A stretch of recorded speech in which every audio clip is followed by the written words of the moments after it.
Welcome back to the deep dive. I want to start today with a scenario that I think every single person listening has gone through, probably in the last day, maybe even the last couple of hours. Oh, I know this one. You're on your couch. It's 9 o'clock at night. It's been a long day, right? The kids are asleep. You just hit a deadline. And then you get that itch. The itch, yeah. You know the one. For me, sometimes it's for like a very specific pizza from a place that's 45 minutes away.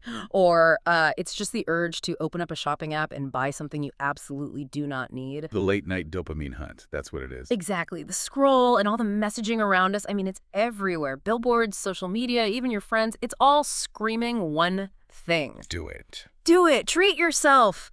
You know, you had a hard day. You deserve it. You deserve the cake, the vacation, the new gadget. It's the gospel of modern life, really.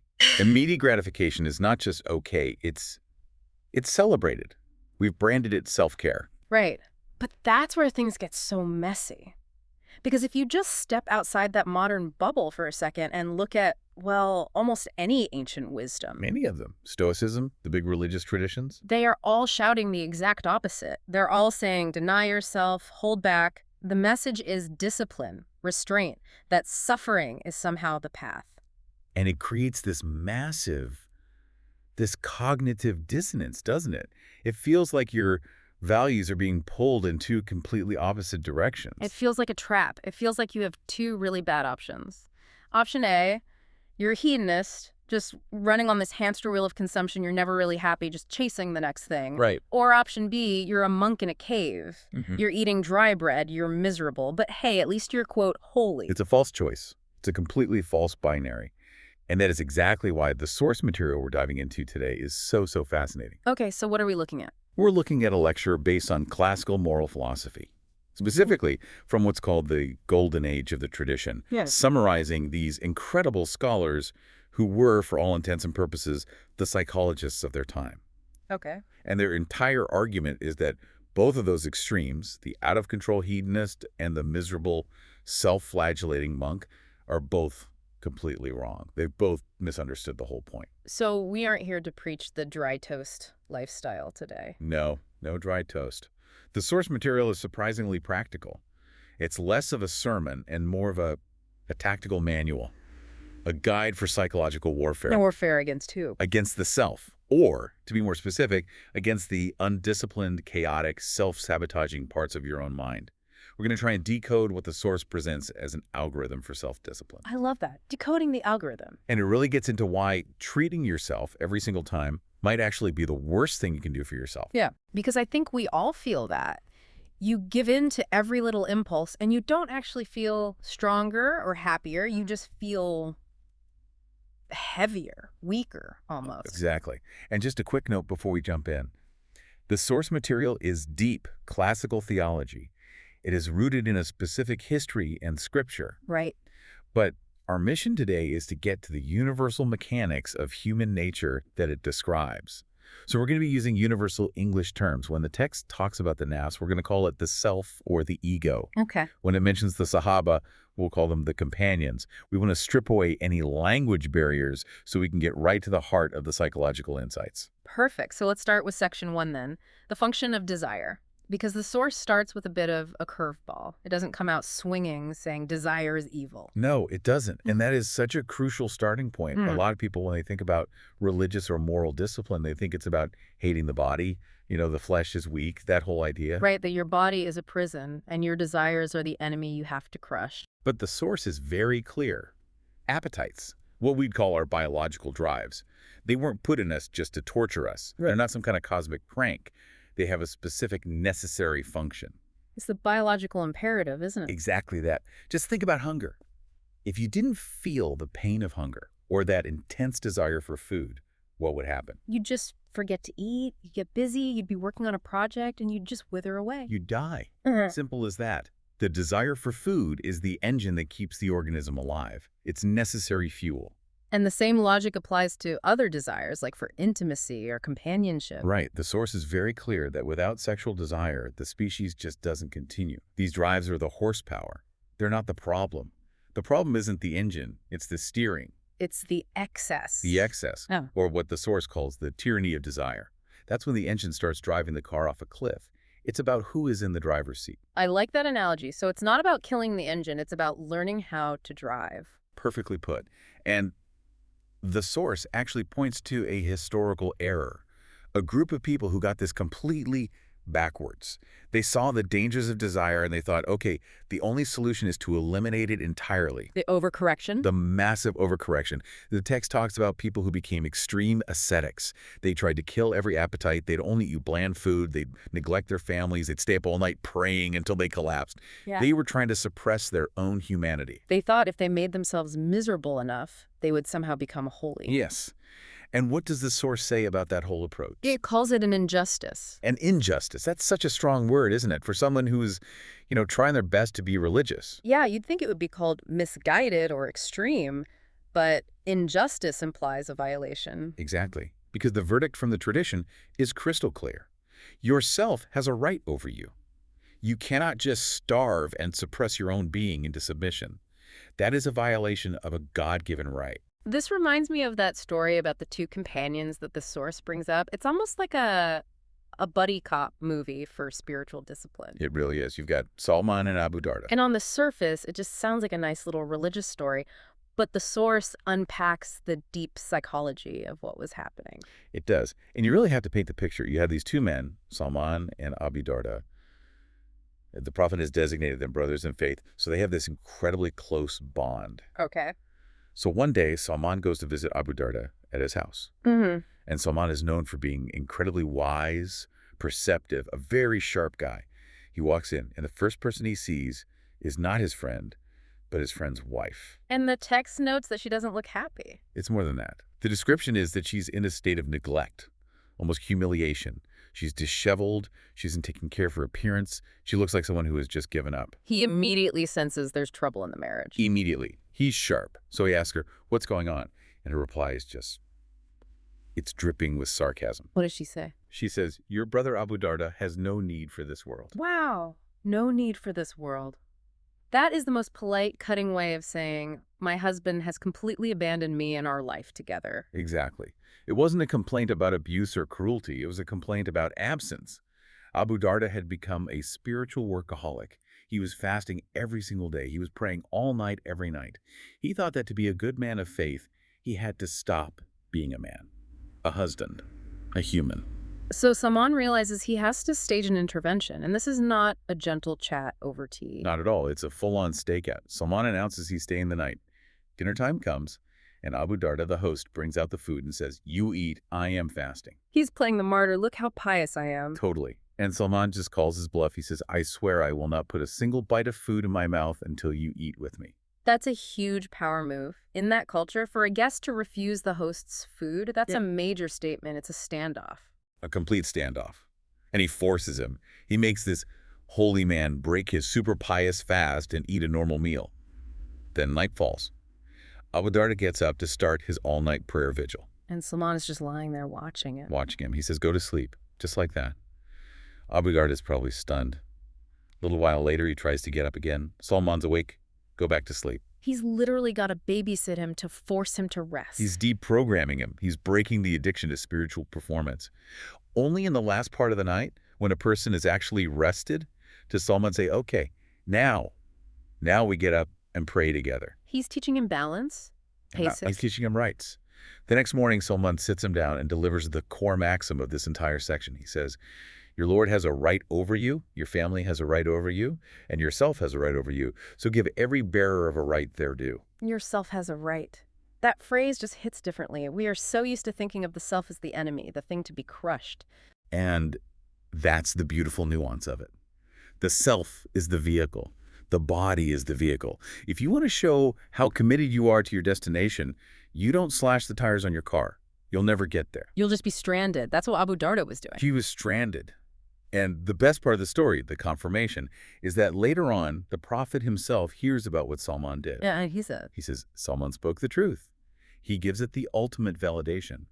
Spiritual burnout is not a badge of honor. It is a failure of management. It's a violation of rights.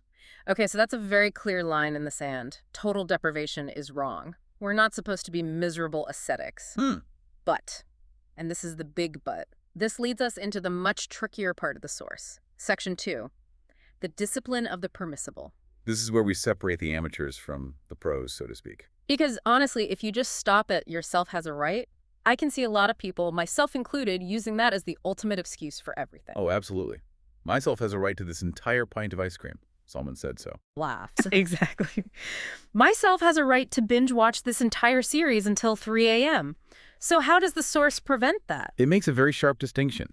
It's the difference between denying yourself something because you think the thing itself is evil, which is Abu Darda's mistake, versus denying yourself something to train your will. So it's the gym analogy. You don't lift heavy weights because you hate gravity and you want to destroy it. Right. You lift weights to make yourself stronger against gravity. Precisely. You deny the permissible, not because the thing is bad, but because you need to be stronger than your want for it. And the text gives us this incredible case study. It involves a very prominent figure, Ibn Umar. He was the son of the second caliph, so basically he was royalty. Right. And he gets this intense craving for a specific sweet treat called falud hajj. Falud hajj. No idea what that is, but it sounds incredibly decadent. Think of it as like the most high-end artisanal dessert of the 7th century. It was made with starch and honey and precious saffron. It was expensive, it was rare, and he hadn't had it for a very long time. The craving was real. So he's got this intense desire. Does he give in? He doesn't see it as giving in because the sweet isn't forbidden. It's perfectly permissible. It's not a sin to eat a dessert. So he goes to the market, he pays the money, he gets this beautiful, fragrant, honey-soaked treat. He brings it home. Brings it home, sits down. He's about to take that first glorious bite. The anticipation is at its peak. I can feel the dopamine getting ready to fire. And right at that exact moment, a verse from the scripture just flashes into his mind. You will never attain righteousness until you spend from that which you love. Oof. Talk about bad timing, or I guess perfect timing. Perfect timing. It's a complete gut check. He looks down at this sweet that he has been obsessing over, and he realizes, I love this. I don't just like it. I am attached to it. So what does he do? In a split second, he makes a decision. He gets up, takes the entire plate untouched, and walks outside and gives it all away to the poor. Wait, okay, let's pause on that, because my modern brain struggles with that. Why not eat half and give half away? Why not at least take one bite? Giving it all away feels almost masochistic. And that's the key question. Think about it. If he ate half, he would have satisfied the craving. The self would have gotten its win. The itch would have been scratched. Right. By giving it all away right at the absolute peak of his desire, he performed a kind of psychological judo. He used the very intensity of his craving as fuel for an even more intense act of charity. It's mental jujitsu. He flipped the momentum of his own appetite against itself. Exactly. If he didn't really want the sweet, giving it away would have been easy. It would have been a cheap act. But because his mouth was watering, because his whole being was screaming, eat it, giving it away became an act that was incredibly heavy on the scales of character development. That is profound. But there's another story in the source that I think is even more direct and maybe more challenging for us today. It involves his father, the Caliph Omar. This is the meat market story. This, for me, is the core principle of the entire deep dive. This is the whole ball game. Okay, so set it up for us. The Caliph Omar, the leader of the community, is walking through the marketplace, and he sees his son walking towards him, carrying a bundle of meat. And as we said, meat was a luxury item. Yes. So Omar stops him, and he asks a simple question. What is this? And the son replies. The son's reply is completely innocent. It's logical. It's what any of us would say, I craved meat, so I bought it. Seems reasonable. He didn't steal it. He had a desire. He fulfilled it legally. What's the problem? To our modern ears, there is no problem. To Omar, it was a massive problem. The source says Omar hit him. Whoa, he hit him for buying meat. Yes. Okay, I have to play devil's advocate here. That sounds, abusive. The kid bought a steak. He didn't commit a crime. He didn't disrespect anyone. He just bought food. Why the physical reaction? It is shocking to us, and we have to put it in context. This was likely a symbolic tap with a small stick he carried, a public admonishment, not a vicious beating. But the shock is the point. We have to ask, what was Omar actually attacking? He wasn't attacking the meat. He wasn't attacking the meat. He was attacking the mechanism. Yeah. The son said, I craved, so I bought. You see it? Stimulus response. There is no space in between. Zero space. Zero friction. No pause. No consideration. Omar saw in that one sentence that his son had become a simple input-output machine. an impulse automaton. And if the gap between I want and I get is 0... then you are not a free human being. Yeah. You are slave to your impulses. Omar's strike was a physical interruption to that neural pathway, and then he delivers that legendary line. Every time you crave something, do you buy it? Every time you crave something, do you buy it? And that question just haunts you, doesn't it? In the age of Amazon Prime, DoorDash, one-click buy. For most of us, the honest answer is, yeah, pretty much. We have built an entire global economy designed to eliminate the very friction that Omar was trying to instill in his son. We call that friction inconvenience. He called the lack of it weakness. And that danger, that weakness, is what the source goes into in Section 3. The danger of softness, or the dissolution of resolve. Right, because this isn't just about being a tough guy for its own sake. The source lays out very specific practical reasons why we need to practice denying ourselves permissible things. There are real-world dangers to being too soft. Let's break them down. Reason number 1 is what the source calls the cost of pursuit. This one feels almost like a financial argument. It is. It's incredibly pragmatic. The source notes that what is desired is relative. For one person, it's a cheap piece of candy. For another person, it's a mansion, a luxury car, a private jet. The villa in the car trap. Exactly. The source explains that the moment you decide that you must have these high-level desires, you have sentenced yourself to a life of endless labor. You have to climb onto the water wheel. The water wheel, what's that a metaphor for? Think of the old agricultural machine. The ox or the donkey harnessed to a pole, walking in a circle all day, every day, turning the wheel that draws the water up from the well. It's a life of repetitive, grinding labor. A daily grind. The rat race. That's the one. The source says if you artificially inflate your desires, you are strapping yourself to that wheel. You have to work the long hours, take the stressful job, play the political games, all just to fund the appetites that you yourself created. You're spending the best years of your life to pay for your lifestyle. Precisely. And the text poses the question, is it worth it?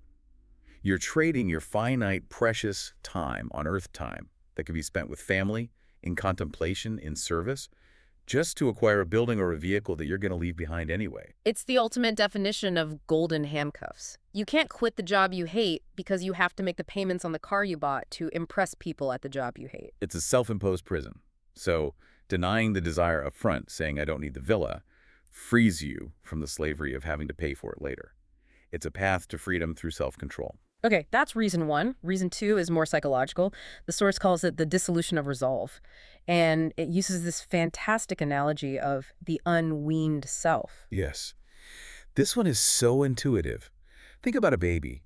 The baby feels hunger, it cries, it gets milk. The response is immediate. If you never wean that baby, it never learns to handle a moment of discomfort. It never grows up. Its world is just immediate gratification. And the source argues that if you never say no to your own soul, it remains in that infantile state. It stays soft. Incredibly soft. It can't handle hunger. It can't handle difficulty. It can't handle being told no, even by circumstances. So what happens when a real crisis hits? A job loss, a health scare, or even when a spiritual opportunity arises that requires some toughness, like a long retreat or a period of fasting. You fail. You completely fold because you're an adult with the emotional resilience of a toddler. You are addicted to comfort. This feels so relevant today. You see trends like dopamine fasting or people doing cold plunges. It's like we're instinctively realizing, I am way too comfortable. I need to voluntarily introduce struggle just to feel like a functional human. It is exactly that. The source mentions that people who haven't weaned themselves can't even handle simple acts of devotion. They can't go on a retreat because, oh, the floor is too hard, the food isn't what I'm used to, there's no air conditioning. Their addiction to comfort becomes a wall between them and any kind of higher meaning. Which brings us to the third reason, and honestly, this one was the most surprising for me. I did not expect to find this in a medieval text. It's the leaning on the world. You're talking about the Street Fighter analogy. The Street Fighter analogy, it's so gritty and so modern. Please break this down for us. It's amazing. The speaker in the source references what he calls the wisdom of thugs or street brawlers. He says there's a rule in that world, a piece of street wisdom. And what's the rule? Don't get in a fight with a guy who has nothing to lose. Explain the logic there. The logic is this. A fighter who already has a scarred face, someone who's already beaten up, who isn't worried about his looks, who doesn't care if he gets another cut. He will fight with absolute ferocity. He's all in. He's got skin in the game, but he's not afraid to lose a little more of it. Right. Now, contrast that guy with the pretty boy, The one who's terrified of getting a scratch on his perfect face. Yeah. The one who's wearing expensive clothes he doesn't want to get torn. He's going to hesitate. He'll flinch. He'll flinch. He'll pull his punch. Why? Because he has too much to lose. And the Source applies this spiritually. If you are too soft, too attached to your comforts, your metaphorical pretty face, you will run away from difficult moral duties. You won't speak the truth at work because you're afraid of losing your promotion. You won't stand up for someone being bullied because you're afraid of being ostracized. You've become too expensive to be brave. Your comfort has become your cowardice.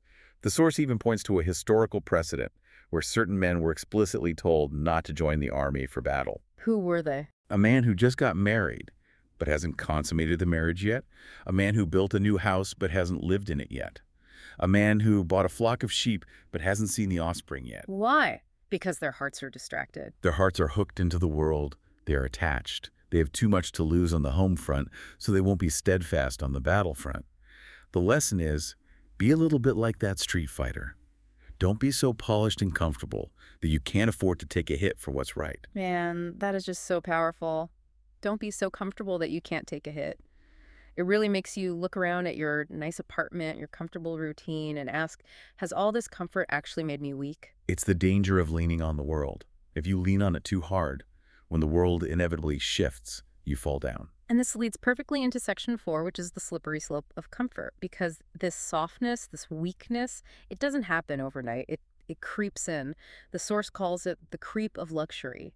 And it describes a mechanism that I think every single one of us has experienced. It's a 4-stage cycle. It starts out so innocently. What's stage 1? Stage 1. You have the sweet treat once a month. It's special. It's a genuine treat. You're grateful for it. Okay, manageable. Stage 2. And stage 2. You start having it once a week. Now it's a routine, Yeah. Sunday night thing. It's lost its specialness, but it's a nice, predictable comfort. Stage 3. Stage 3. The house must always have sweets. It's no longer a treat. It's a pantry staple. If you run out, it's an item on the grocery list. It's a necessity. And that leads to the danger zone, stage 4. Stage 4 is when you go to the pantry and there are no sweets, and you get angry. Yeah. You'll feel deprived. You feel like a victim. Why is there no dessert? I had a hard day. I deserve a dessert. You have now gone from, this is a wonderful bonus, to, this is my basic human right. Exactly. You have become a slave to something that started as a simple pleasure. Yeah. Your entire baseline for what constitutes normal has shifted upwards. And once that happens, the old normal now feels like deprivation. It feels like suffering. That's the definition of lifestyle creep. And it makes you incredibly fragile. But the Source also mentions a physical component to this, right? It's not just a psychological trap. No, it's very practical. It talks about physical sluggishness. The Source says, very bluntly, that a full stomach leads to a sleeping idea. A sleeping idea, that's a great phrase. It means your mind goes dull. Your intellect gets heavy. We've all felt it, the Thanksgiving food coma. The Source says when the gut is stuffed, the limbs become too heavy for worship, for prayer, for productive work. It literally calls the stomach a chain on the soul. So when you overeat, you are literally weighing down your own spirit. Yes. The argument is that we should treat food like medicine. A patient takes enough medicine to get healthy and strong so they can function. They don't just keep taking medicine for the taste of it. If you eat to the point where you can't move or think clearly, you've completely defeated the entire purpose of eating. It brings us right back to section 1, the function of desire. Food is fuel. If you put so much fuel in the tank that the car becomes too heavy to move, you haven't helped the car. You've broken it. You've broken it, exactly. All right, so we've gone through discipline, denying the permissible, avoiding the traps of softness and luxury. But now the Source makes a really important pivot. This is section 5, defining true character. Because apparently all this intense self-control, it's not the end goal, it's just the prerequisite. This is such a crucial shift. And if you miss this part, you miss the entire point of the first 4 sections. The lecture pivots from how you treat yourself, which is discipline, to how you treat others, which is character. And the Source points out a huge misconception here. A lot of us think good character is just not being a bad person. Or even less than that. Many people define good character passively. Their checklist is, well, I don't drink, I don't steal, I don't commit adultery, I don't punch people in the face, therefore I have good character. I'm a good person because I'm not a criminal. But the Source says, no. That is not good character. That is simply avoiding harm. That's the baseline. That's what's expected of everyone. True character is active. It's about the presence of virtues, not just the absence of vices. The source gives a checklist for this too, doesn't it? It does. It references scriptural verses that describe the attributes of the true believers. And the list is all action verbs. Humility, turning away from nonsense and gossip, actively fulfilling promises, giving in charity. It's all about what you do, not just what you don't do. And the lecturer in the source makes that distinction between behavior and attitude. Yes, and he uses those exact English terms, which is interesting. He says you can have the outward behavior of a saint. You can look calm, you can smile, pen. But your inward attitude can be a storm of arrogance, envy, and rage. The whole point of the internal discipline we just discussed is to make the attitude match the behavior. To make the inside as clean as the outside. To make it genuine. And the ultimate test of that genuineness, the final exam for character, is how you respond when you are harmed. This is where it gets really challenging. It's easy to have good character when everyone is being nice to you. Easy. It's easy to be patient when you're on vacation. The source argues that your true character is revealed only in moments of friction, when you are insulted, wronged, or hurt. And we have 4 stories here from the source that illustrate this, and they kind of escalate in their level of difficulty. Let's start with story number 1, the Bedouin and the cloak. This is a very famous incident involving the prophet. He's walking, and he's wearing a cloak that has a very thick, rough collar. A Bedouin, a man from the desert, typically rough and uncultured, comes up behind him. And this isn't a polite tap on the shoulder. No. The text says he grabs the prophet by the cloak and yanks him backwards so hard that the rough collar leaves a red mark, a welt, on his neck. It's a minor physical assault. And then the man yells, "Mohammed, give me some of God's money that you have." So he's being violent and demanding. Now, most of us, if a stranger grabs us by the neck and starts demanding money, our first reaction is fight or flight. It's anger. It's, "Get your hands off me." The ego flares up instantly. "How dare you disrespect me?" But the source says the prophet simply turned around, looked at the man, and smiled. He smiled. He smiled. And then he ordered his companions to give the man a gift from the treasury. How is that humanly possible? Why would you reward that behavior? Because his ego was not part of the equation. He didn't see an attack on his personal honor. He saw a man who was probably desperate, definitely ignorant. He didn't take the insult personally because his sense of self wasn't fragile. So he responded to the man's terrible behavior with beautiful behavior. He absorbed the aggression and transformed it into generosity. Okay, that's level 1. Let's go to level 2. The story of Uwais al-Qarni. This is the stone's story. Right. Uwais was a famous ascetic, a deeply spiritual figure, but he was also seen as an outcast, a bit strange. And the story goes that the local children would sometimes mock him and throw stones at him as he walked by. That's just awful. Cruel. Horribly cruel. But his response is what's remarkable. He didn't get angry. He didn't curse them or chase them away. He would gently say to the children, "If you must throw stones, please use the smaller ones." Why? He said, "So that my legs don't bleed so much that I am unable to perform my prayers." Wow. So he accepted the harm, but just tried to negotiate the terms of the damage so he could continue his spiritual duties. His focus was just on another level. He was completely detached from the pain and humiliation of it. He didn't care about his own dignity. His only concern was, don't let this worldly problem interrupt my connection with the divine. It's a level of focus that is just hard to wrap your head around. Okay, let's go to level 3. This one is really mind-bending. The soldier and the scholar, Ibrahim ibn Adnam. Ibrahim is a giant in this tradition. He was born a prince, gave up all his wealth to live a life of poverty and devotion. One day he's out somewhere, and a soldier confronts him, asking for directions to the nearest town. And Ibrahim gives a classic philosopher's answer. He points towards a graveyard and says, "That is the settlement." Socks. I mean, it's a bit of a smart aleck move, but it's clever. The only true permanent settlement is the grave. The soldier did not appreciate the philosophical wit. He thought this ragged old man was mocking him. So he gets furious and he strikes Ibrahim on the head, hard, busts his head open. So he's bleeding because of this misunderstanding. Yes. Later, someone tells the soldier who he just assaulted. "You fool, that was the great scholar Ibrahim." The soldier is horrified. He runs back, finds Ibrahim, falls at his feet, kissing his hand, begging for forgiveness. And what does Ibrahim say in response? This is the unbelievable part. Ibrahim says, "The moment your hand struck my head, I asked God to grant you paradise." Wait, what? You hit me, so I prayed for you to go to heaven. That doesn't even make sense. It sounds masochistic. It sounds totally insane until you hear his logic. Ibrahim explains, "I knew that for my patience in bearing your blow, I would receive a great reward from God. So I did not want my portion of this interaction to be good, the reward, and your portion to be bad, the punishment. I wanted us both to profit from this moment.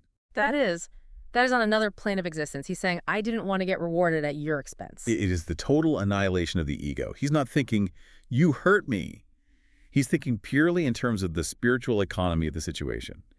He saw the soldier not as an enemy, but as someone who had just inadvertently given him the opportunity for a huge spiritual reward, and he wanted to pay him back. Incredible. And that brings us to the final story, level 4, the ash. This one is short, but so dense with meaning. A man is walking down a narrow street. Someone cleaning out of stoves on a rooftop above him carelessly throws a bucket of hot ash down, and it lands all over him. So he's covered in filth, his clothes are ruined, he might even be burned. It's humiliating. His friends who are with him are furious. They look up at the roof, ready to start screaming at the person up there. But the man stops them. He puts up his hand and says, calmly, "He who deserves the fire but gets off with mere ash has no right to be angry." Wow. Ultimate humility. The ultimate perspective shift. He saw himself as a flawed human being who, in the grand scheme of cosmic justice, probably deserved a much worse fate. So when a small calamity from this world hits him, his first thought isn't, why me? It's, wow, I got off easy. These 4 stories, I mean, let's be honest, they seem superhuman. They feel impossible to replicate. They do, and they're meant to be aspirational. But the source argues that they all represent the same core principle, the taming of the ego. Think about it. When your ego is huge, inflated, and sensitive, every little insult, every slight, every inconvenience is a direct hit. You're like a giant walking target. He looked at me the wrong way. She didn't use the right tone. They cut me off in traffic. You're just constantly being wounded all day long. Exactly. But when the ego is small, when it's been tamed and disciplined, The insults have nothing to hit. They just pass right through. There's no target. you become free. That's the word. That's what it all comes back to. Freedom. We started this whole deep dive talking about restriction. Saying no to the donut, no to the new car, no to the impulse. And it all sounds like a prison. But when you get to the end and you look at these stories, the person who needs the sweets is the prisoner. The person who needs everyone's respect is the prisoner. The soldier who gets angry because he felt mocked is the prisoner. Yes, exactly. The goal of all this self-denial isn't misery. It is radical independence. If you need nothing from the world, you can't be controlled by the world. You become psychologically unbreakable. So let's bring this all home. What's the so what for the person listening to this? Most of us are not going to be full-time ascetics praying for people who throw ash on us. We have jobs, we have families, we live in the real world. And the source doesn't ask us to leave the world. The so what is all about the gap. The gap. The gap between I want and I do. The entire modern economy is designed to close that gap, to make it seamless, frictionless, one click. The wisdom of the source is screaming at us, no, create the gap, widen it, live in it. How do you do that practically? Start small. The next time you have that intense craving for the treat, just wait. Just say, okay, I'll have it in an hour, and just sit with the discomfort. The next time you want to buy that thing online, put it in the cart, and then just close the browser. Come back tomorrow. Watch your own mind throw a tantrum like a spoiled child, and then calmly ignore the tantrum. That is how you begin to wean the baby. You train the muscle of the will by giving it something to push against. That's all it is. You don't have to go live on a mountain. You just have to prove to yourself in small ways every day that you are the one in charge, not your fleeting appetites. And I want to leave everyone with a final provocative thought. It's something that really stuck with me from that Street Fighter analogy. Go for it. The source said that the fighter with nothing to lose, the one with the scarred face, is the one who fights the hardest. So the question for you, for me, for everyone listening is, look at your life right now. Look at your job title, your social status, your comfortable home, your nice things. How many golden handcuffs are on your wrists? How many times this past year have you stayed silent when you knew you should have spoken up? How many times have you compromised on your principles because you were deep down terrified of losing your comfort? Are you too expensive to be brave? That's the question. Are you too expensive to be brave? Maybe the path forward isn't to acquire more, but to become willing to lose more. Maybe it's time to start scarring the face a little bit. Deny yourself the small, permissible luxuries so that when the big test comes, you'll have the strength to do what's right because you're no longer afraid to take a hit. That is a powerful place to end. Thanks for diving deep with us. We'll see you next time. Take care.